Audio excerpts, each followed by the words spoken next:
통해 또 은혜 받고 가시기 바랍니다. 할렐루야. 네. 한번 제목을 따라서 해보겠습니다. 새롭게 바라보면 달라집니다.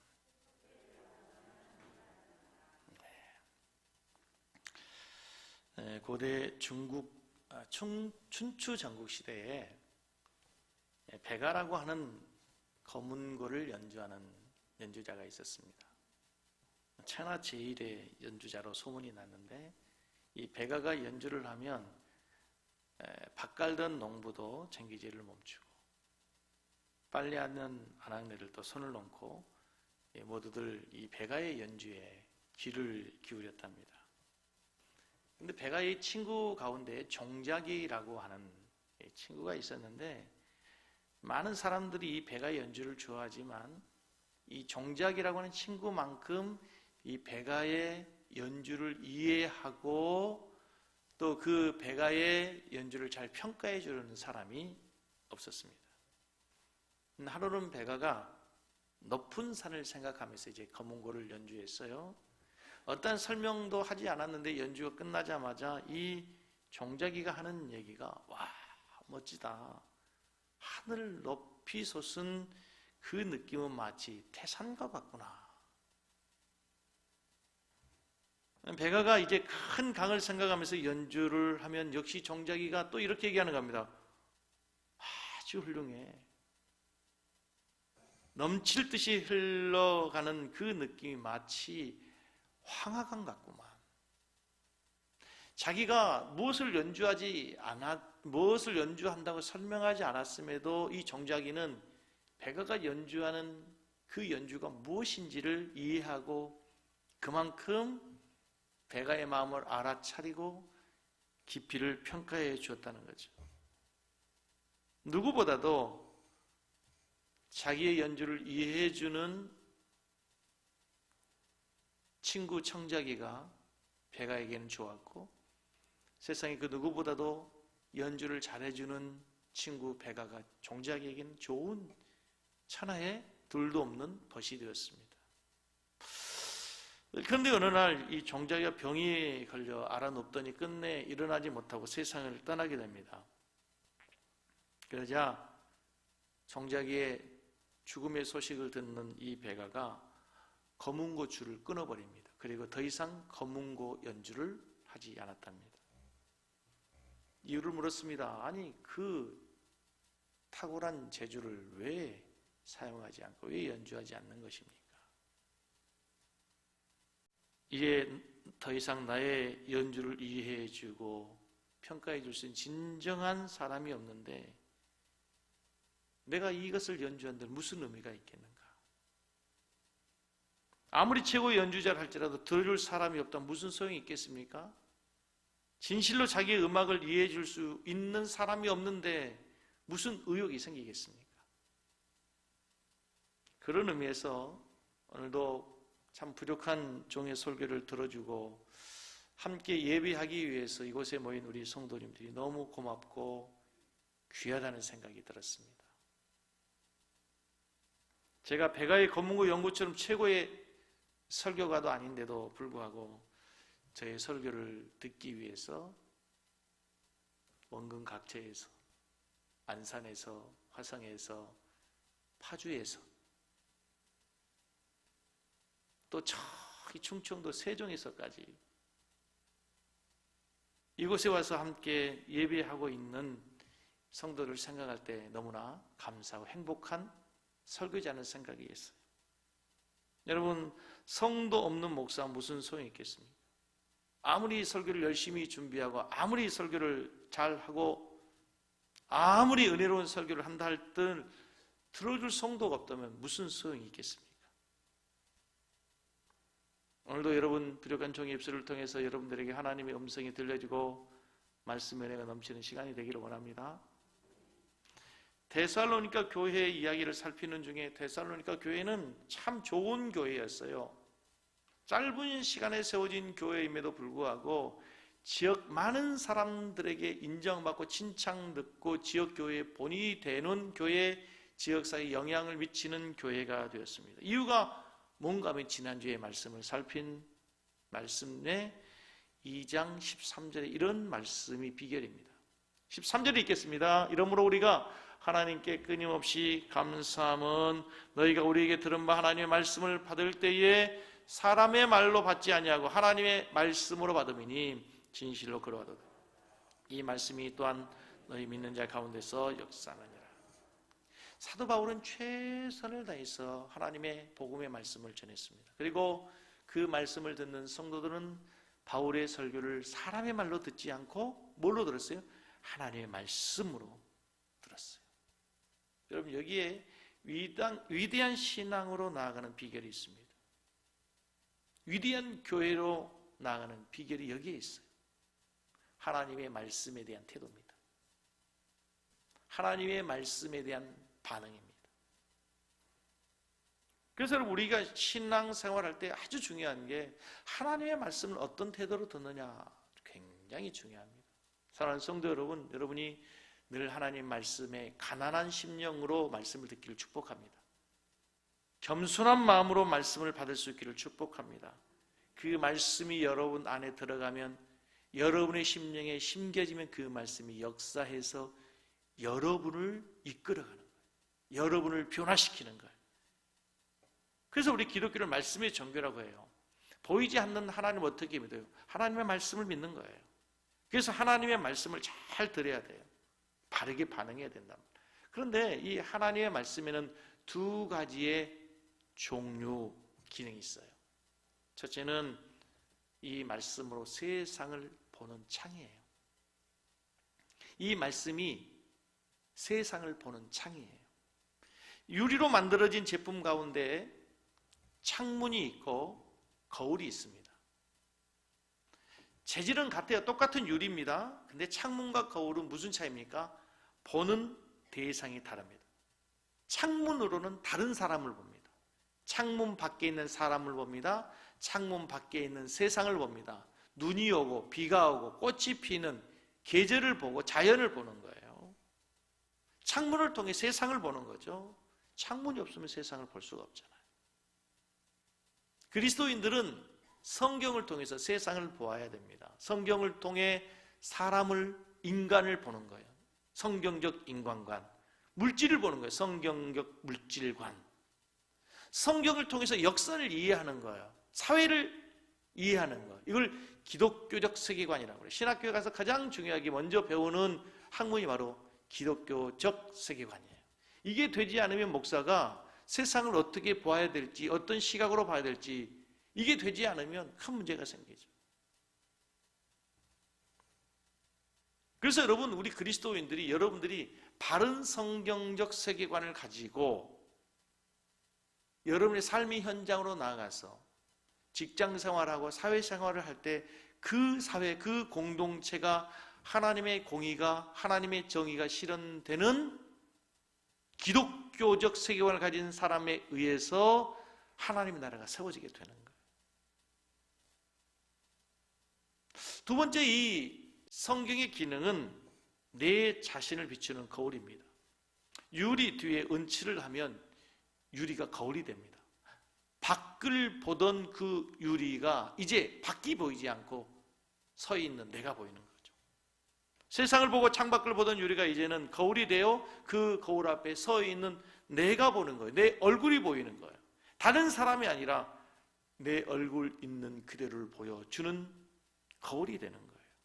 성경 우리에게 거울로 주어졌어요. 고린도전서 10장 11절 말씀을 한번 같이 읽겠습니다. 같이 읽습니다. 그들에게 일어난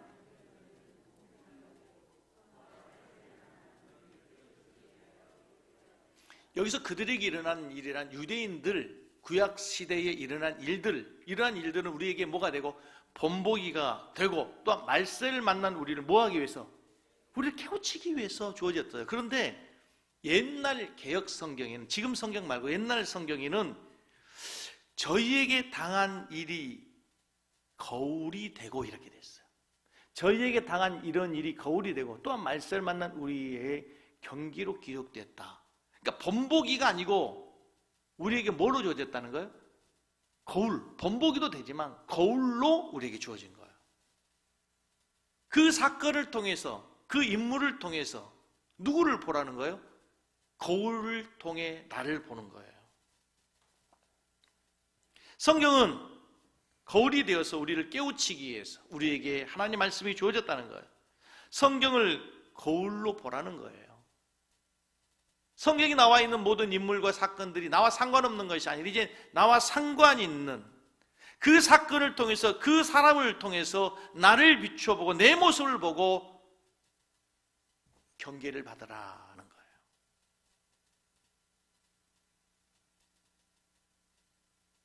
성경은 영어로 홀리 바이블, 거룩한 책이라는 거죠. 경전이라는 뜻이에요. 그런데요, 이 경자가 경전 경자도 있지만 거울 경자도 있습니다. 그런 의미에서 성경 거룩한 거울입니다. 경전입니다. 왜 거룩한 책인가 하면 내 자신을 하나님의 말씀에 비추어서 바르게 볼 수 있도록 하기 때문에, 하나님의 말씀에 비춰진 나의 적나라하고 온전한 모습을 볼 수 있게 한 것이 바로 하나님의 말씀의 경인 성경인 것입니다. 성경의 모든 역사, 모든 이야기, 모든 인물들의 스토리가 왜 우리에게 필요합니까? 우리에게 거울이 되기 위해서. 자, 오늘 이 데살로니가 교회의 이야기가 왜 우리에게 주어졌어요? 왜 우리에게 필요합니까? 데살로니가 교회를 보면서 우리의 교회를 보라는 거예요. 거울로. 데살로니가 교회는 그 짧은 시간 세워진 교회, 연약한 교회였음에도 불구하고 어떻게 그렇게 지역사회에 영향력 있는 모범적인 교회, 소문난 교회가 될 수 있었을까? 믿음의 역사와 사랑의 수고와 소망의 인내가 있었기 때문이다. 하나님의 말씀을 성도들이 들을 때에 사람의 말로 듣지 않고 하나님의 말씀으로 들었다. 그것을 보면서 우리 교회는 이 지역사회의 본이 되는 교회가 되기 위해서 어떻게 해야 되는가? 나의 신앙은 지금 데살로니가 교회 성도들이 바울의 말씀을 들을 때에 사람의 말로 받지 않고 하나님 말씀으로 받았는데 나는 과연 하나님의 말씀을 대하는 태도로 말씀을 듣고 있는가 보라는 거예요. 내 신앙을, 내 태도를 말씀의 거울 앞에 서서 보라는 거예요. 오늘 거울로 주어진 데살로니가 전서 2장 15절 말씀, 16절 말씀에는 유대인의 죄가 자세히 기록되어 있습니다. 왜 유대인의 죄를 자세히 기록했어요? 유대인의 죄를 보면서 너희들의 죄를 한번 보라는 거예요. 거울로 보라는 거예요. 사도 바울이 선민으로 선택받았으나 하나님 앞에서 범죄한 유대인들의 죄악이 무엇인지 15절, 16절을 한번 보시면 같이 읽습니다. 유대인들은 주 예수와 선지자들을 죽이고, 첫째 뭐예요? 이들의 죄가 뭐예요? 주 예수와 선지자들을 죽인 거예요. 두 번째, 우리를 쫓아내고, 우리를 누구예요? 사도 바울, 사도들을 쫓아냈어요. 세 번째, 하나님을 기쁘시게 하지 아니하고, 그 다음에 모든 사람에게 뭐가 돼요? 대적이 되고, 그 다음에 우리가 이방인에게 말하여 구원함을 받게 함을 금하여 이방인들이 구원받게 함을 이방인들의 구원을 방해한 거예요. 이방인들의 구원을 방해했어요. 적어도 유대인들의 죄 5가지가 기록되어 있으면서 너희들은 그렇게 살지 말아라. 유대인들의 죄악을 보면서 너희들은 유대인처럼 살지 말라는 거예요. 여러분, 유대인들은 수많은 민족 가운데서 역사상 가장 하나님의 사랑을 받은, 선택받은 선민들입니다. 하나님은 유대인들에게 하나님의 말씀을 맡겼습니다. 유대인들을 통해서 예수 그리스도가 이 땅에 오게 하는, 메시아가 오게 하는 영광스러운 축복을 주셨어요. 율법을 맡겨주셨어요. 세상에 그 어떤 민족보다도 영광스러운 하나님의 선택과 축복을 받은 거예요. 그런데 은혜대로 살지 못하고 그래서 구원에 이르지 못하게 되는 백성들이 되고 만 거예요. 이걸 보면서 너희들이 유대인처럼 살지 말아라. 은혜를 헛되이 되지 말아라. 하나님의 말씀을 들으면서 그런데 나와 상관없는 말씀으로 듣는 사람들이 있습니다. 아무리 하나님의 말씀을 전해도 그 말씀이 나와 상관없는 말씀으로 내 자신을 향한 말씀이 아니라 하나의 교훈으로, 설교 시간에 전해지는 그냥 하나의 설교로 듣는 자들이 있다는 거죠. 유대인들에게 예수님께서 자주 말씀하십니다. 근데 유대인들이 깨닫지 못합니다. 예수님께서 이 땅에 오셔서 모든 사람들을 다 사랑합니다. 죄인들도 사랑하고, 죄인들도 사랑하고, 세리도 사랑하고, 창녀도 사랑하고, 예수님은 모든 사람을 다 사랑해요. 모든 사람을 포용합니다. 다 내게로 오라. 심지어는 문둥병자도 사랑합니다. 근데 예수님께서 아주 독설 퍼부은 예수님께서 사랑하지 않고 끝까지 예수님께서 정죄하는 자들이 있습니다. 바리새인과 서기관들입니다. 독사의 자식들아, 회칠한 무덤 같으니라. 그 예수님 왜 그러십니까? 왜 그렇게 예수님께서 특별히 바리새인과 서기관들에게만 예수님이 이렇게 공격하시고 독설을 퍼붓습니까? 아무리 하나님의 말씀을 전해도, 아무리 깨우쳐도 깨우치지 못하는 거예요. 자기들이 들어야 될 말씀으로 듣지 못하는 거예요. 성경에 많은 예들이 있지만 예수님께서 농부들의 비유를 통해서 유대인들의 죄를 지적합니다. 어떤 농부가 있었어요. 포도원의 주인이 있었습니다. 농부에게, 종에게 자기의 포도원을 맡기고 먼 길을 갔습니다. 타국에 갔습니다. 맡겼으니까 세를 받아야 되잖아요. 세를 받기 위해서 종들을 보냈어요. 세를 내라 했더니 당연히 세를 줄 줄은 주지 않고 그 종을 때려서 보냅니다. 다시 보냈습니다. 또 때려 보냅니다. 이제 종들을 보내도 안 되니 이 주인이 누구를 보냅니까?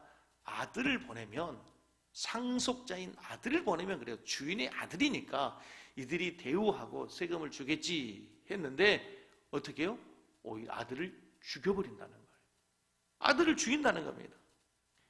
장차 하나님의 아들이신 예수님을 죽이려고 하는 그들의 마음속에 있는 음모, 흉악한 죄들을 예수님이 지적하고 있는 거예요. 그런데도 불구하고 그 비유를 듣는 바리새인들이 아주 못된 놈들이네, 아주 나쁜 놈들이구만 하며 혀를 끌끌 차고 있습니다. 지금 누구를 얘기하는데?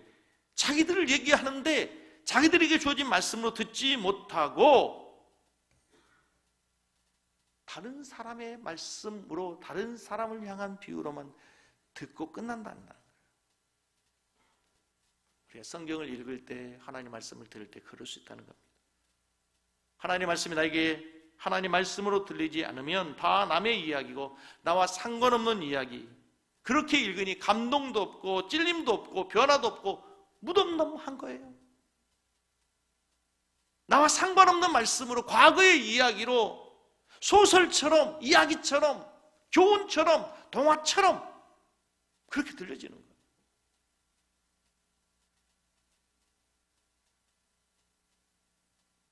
제가 은혜를 받고 성경을 읽기 시작했습니다. 예수님을 인격적으로 만나기 전에, 성령님이 내 안에 오기 전에 성경이 도대체 믿어지지 않아요. 나는 제일로 이해 안 되는 게 십자가 사건이었어요. 도대체 예수가 왜 나를 위해 죽었다고 하는지, 예수가 죽은 것이 왜 내 죄를 위해서 죽었다고 하는지, 내가 태어나기도 전에 예수가 죽은 게 무슨 상관이 도대체 이해가 되지 않았어요. 믿어지지 않았어요. 은혜 받고 성경을 보기 시작했습니다. 십자가의 사건을 읽을 때 이것이 전혀 다른 느낌으로 왔어요. 제자들이 예수님을 배반합니다. 베드로의 배신을 보면서 나쁜 놈, 비겁한 놈, 비겁한 자라고 했는데 그 비겁한 자가 나라는 생각이 갑자기 들어요. 예수를 향해서 돌을 던지는 그 군중의 무리 가운데 내가 있다라고, 내가 예수님 향해 돌을 던지고 내가 예수님 향해 침을 뱉고 소리치고 고함치는 무리 가운데 내가 있어. 그 예수님 십자가에 죽어가면서 고통당하는 모습을 볼 때 나 때문이라고 하는 사실이 느껴지면서 그렇게 많이 울었던 기억이 있어요. 과거의 이야기, 다른 사람의 이야기, 그냥 하나의 종교적 이야기가 아니라 내 이야기가 되는 거예요. 나의 이야기가 되는 거예요. 그 예수님 십자가에서 고통을 받으면서 죽어가시는 것이 역사의 이야기가 아니라 나를 위해서, 나 때문에 죽으셨다는 것이 이해가 되면서 느껴지면서 눈물이 나고, 거기서 하나님이 나를 사랑한다는 사랑의 음성이 들리는 거예요. 내가 이처럼 너를 사랑한다는 거예요.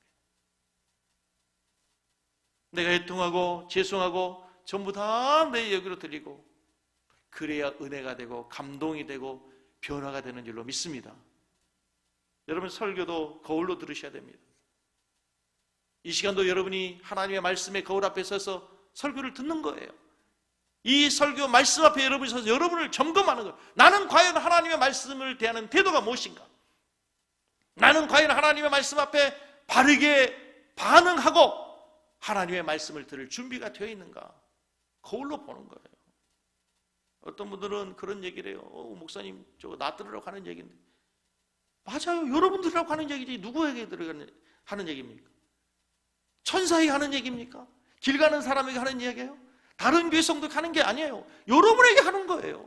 들으라고, 여러분 들으라고 내가 밤새도록 준비해서 설교하는 거예요.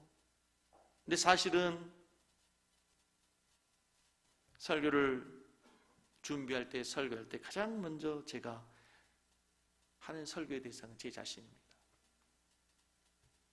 설교할 때마다 가장 찔리고 회개하는 사람이 바로 저라는 거죠. 제 자신이 먼저 하나님의 거울 앞에 서서 저의 모습을 보면 너무나 흉악하고 부욕하고 허물 많고 죄악의 투성인 것을 제가 보는 거죠. 저의 모습을 보는 거예요. 창문으로 보는 사람, 남의 흠집만 보이기 때문에 늘 비판하고 정죄하지만, 그러나 거울로 보는 사람은 다릅니다. 거울로 보여지는 내 모습은 너무나 허물투성이고 죄악이 많고 교만하고 나태하고 게으르고. 자, 오늘 유대인들의 죄들을 보면은요, 한 5가지 죄지만 이걸 2가지로 요약해 볼 수 있어요. 데살로니가전서 2장 15절에 유대인들의 죄를 요약해 보면, 첫째는 하나님의 종들을 핍박하고 대적하는 거예요. 하나님 보내신 선지자를 죽이고 보내신 예수를 죽이고 사도를 대적하고, 그렇죠? 선지자를 죽이더니 예수님을 죽이고 사도들을 쫓아냅니다. 여러분, 이게 대단히 중요한 얘기인 게요, 세상과 교회는 하나가 될 수 없습니다. 세상과 교회는 늘 적대 관계에 있습니다. 왜 그런 줄 아세요? 교회가 세상 편을 들지 않고 세상의 죄를 지적하기 때문에 그래요. 여러분들이 세상에 나가서 사는데 세상 사람들과 잘 어울려지잖아요. 그 문제가 있는 거예요. 세상의 가치관으로 세상의 본능을, 육체의 본능을 따라 살아가는 사람과 여러분이 부딪힘이 없이, 꺼리낌이 없이 그들과 너무 하나가 된다. 이것은 내 신앙에 문제가 있다는 거예요. 찔림이 와요. 부딪힘이 와요. 꺼리낌이 와요. 그게 정상인 거예요. 그래서 하나님의 종들이, 하나님의 사람들이 핍박을 받는 거예요. 목사를 욕하는 사람들이 많습니다. 기독교를 비방하는 사람들이 많습니다. 맞습니다. 우리 목사들이 잘못된 거 많고 회개해야 될 일 많고 부끄러운 일 많고 교회를 비방하는 사람들이 많습니다. 물론 교회가 세상 앞에서 빛과 소금의 역할을 온전히 감당하지 못한 우리가 늘 하나님 앞에 회개하고 늘 주님 앞에 우리의 모습을 돌아보는 게 맞습니다. 그런데요, 때로는 뉴스들을 보면 너무나 과장되고 편협하게 지나치게 뉴스화하는 경향들이 많습니다. 여러분, 우리 교단의 목회자만 하더라도, 우리 교단만 하더라도 우리나라에 2만 5천 명의 목사들이 있습니다.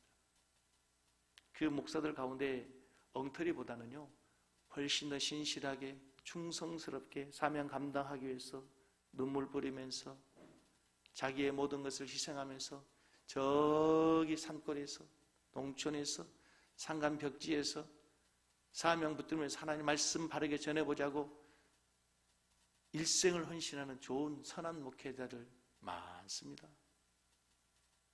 물론 교회가 부족한 부분도 많지만 여러분, 교회가 선교하고 구제하기 위해서 애쓰고 노력하는 좋은 교회들이 얼마나 많은지 모릅니다. 뉴스에 나오는 그런 뉴스거리들은 정말 일부분 극소수에 지나지 않는다는 거죠. 방역 사태, 이번 코로나로 인해서 자꾸 교회들이 문제가 됩니다. 교회가 문제. 근데 여러분, 한국의 교회가 얼마나 많은 줄 아십니까? 우리 교단만 해도 1만 개 교회, 가까운 교회가 있어요. 그 교회 가운데서 교회들이 때로는 몇 개의 교회들이 나올 수 있지만 이게 모든 교회는 아니잖아요. 모든 교회, 우리 교회만 하더라도 얼마나 방역 잘 지키려고 애쓰고 노력합니까, 여러분? 일부분이에요. 마치 이런 거죠. 교회에 왔습니다, 어떤 사람. 교회 오면 토요일이면 청소하고 얼마나 교회가 깨끗하고 예배를 잘 드리기 위해서 강단도 깨끗하게 하고 토요일이면 주일날 준비한다고 셀에서 청소하고 바닥 닦고 이 큰 건물 청소는 얼마나 일쓰겠어요. 그런데 어떤 사람이 화장실에 갔더니 아이들이 화장실에 휴지를 하나 버린 거예요. 그걸 보고 사진을 찍어가지고 아니 교회가 이렇게 더럽다, 지저분을 해도 되냐고, 막 휴지가 이렇게 널러다니고 이렇게 교회가 청소를 안 하면 되는 거냐고 뉴스를 보낸다고 해보십시오. 그게 맞는 겁니까? 그렇다는 거예요. 그리스도인들이, 목사들이, 교회가 부족한 거 있지만 그거는 아주 극히 작은 부분에 있음에도 불구하고 세상은 그것을 공격하는 거예요. 교회가 교회의 본질을 다하지 못하고 교회가 교회답지 못하기 때문에 초대교회가 공격을 받습니까? 여러분, 초대교회가 가장 역사상 최고의 성경적 모델이라는 교회, 부족함이 없습니다. 유무상통하고 날마다 오면 기도하고 얼마나 그들의 신앙이 순수합니까? 얼마나 그들의 삶이 청결합니까? 거룩합니까? 구별됩니까? 그런데 핍박을 받는 거예요.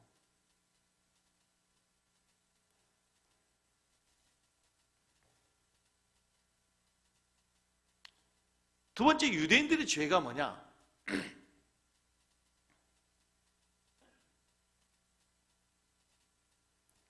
하나님의 일을 방해합니다. 오늘 본문 말씀에 보면 사도들, 특별히 사도 바울이 이방인들의 구원을 위해서 애쓰는데 이방인의 구원을 막는 거예요. 전도를 막는 거예요. 바울 사도가 데살로니가에서 복음을 전하면 또 쫓아내고 아덴에 가서 복음을 전하면 또 공격하고 하나님의 일을 방해하는 거예요. 유대인들이, 동족인 유대인들이. 바울은 유대인들의 구원을 위해서 내가 그리스도에게서 끊어질지라도 나는 그들이 구원받기를 원한다고 로마서에서 말씀하고 있잖아요. 그럼에도 유대인들은 바울을 공격하는 거예요. 하나님의 일을 방해하는 거예요. 이 말씀을 보면서 뭘 보는 거예요? 혹시 나는 부지 중에라도 내가 하나님의 일을 방해한 적이 없는가를 보는 거죠. 거울로.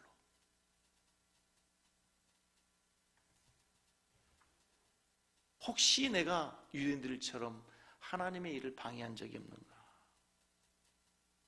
저는 참 지금까지 우리 교회를 돌아보면 참 너무나 감사한 게 하나님의 인도하심이 너무나 세밀하고 내가 생각하는 것보다, 우리가 계획하는 것보다 앞서 행하시고 함께 동행해 주신 것을 보면 얼마나 감사한지 모릅니다. 때로는 우리 교회가 제가 하나님의 일을 기도하면서 추진하는 일들 가운데 여러분, 우리들의 생각으로 좀 과하다, 힘들다, 무리 아닌가 라고 하는 생각이 있을 수도 있어요. 근데 여러분, 하나님의 일은 꼭 계산서 두드려 가지고 정확하게 계산이 나와야만 되는 게 아니에요. 하나님이 함께 하시면 가능합니다. 하나님이 허락하시면 가능한 거예요. 하나님의 뜻이면 가능한 거예요. 하나님의 뜻, 하나님의 인도하심, 하나님의 결정, 이게 중요한 거예요.